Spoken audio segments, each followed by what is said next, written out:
La lectura de cómics, pregunta Iván Alvarado, ¿fomenta la lectura en general? Podemos abrir con esa reflexión, ¿no? Así, en caliente.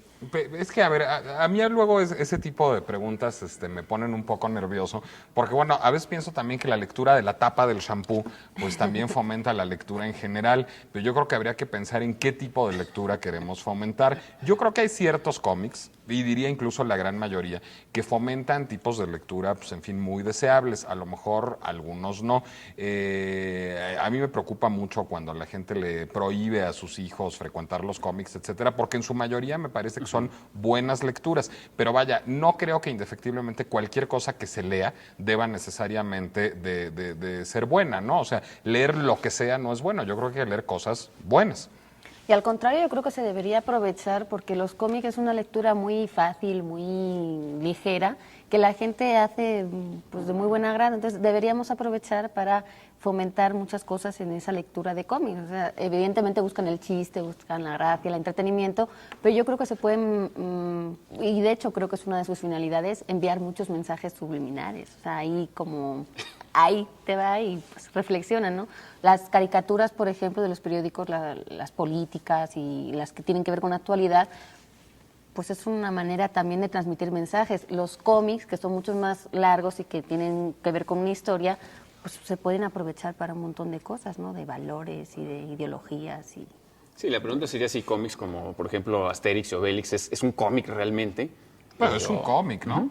Es decir, no es una tira cómica, sino es en fin, a lo mejor está en el mundo del cómic este término que a mí no me encanta, que es el de novela gráfica. A lo mejor eso es lo que podría ser Asterix y Obelix, ¿no? Suena como a naná. Sí, absolutamente. Es muy gráfica, Naná. No, pero eso es porno gráfico. Bueno, entonces los 7 minutos de Irving Wallace podría ser una novela gráfica. Yo tengo mi teoría. Yo pienso que la lectura de cómics fomenta la lectura de cómics. Es decir, es como, y lo cual no es malo, es muy bueno, es como la ópera. Ir a la ópera no te despierta unas ganas enormes de oír canto gregoriano por un lado y luego ballet por otro y luego teatro por otro. Yo pienso que fomenta la lectura de cómics y que el cómic es una, no sé, una forma de expresión literaria con el aditamento pues de lo gráfico y todo, pero que tiene su mundo aparte. Lo que da un cómic no lo da otro tipo de textos, ¿no? Pero yo creo que también depende de las referencias que incluye el cómic, ¿no? Yo pienso, por ejemplo, no sé si ustedes conozcan este cómic de un italiano que se llama Guido Crepax, Valentina. Es un cómic que está construido, digamos, en homenaje a Louise Brooks, la actriz que encarnó a la Lulu de Wedekind en el cine.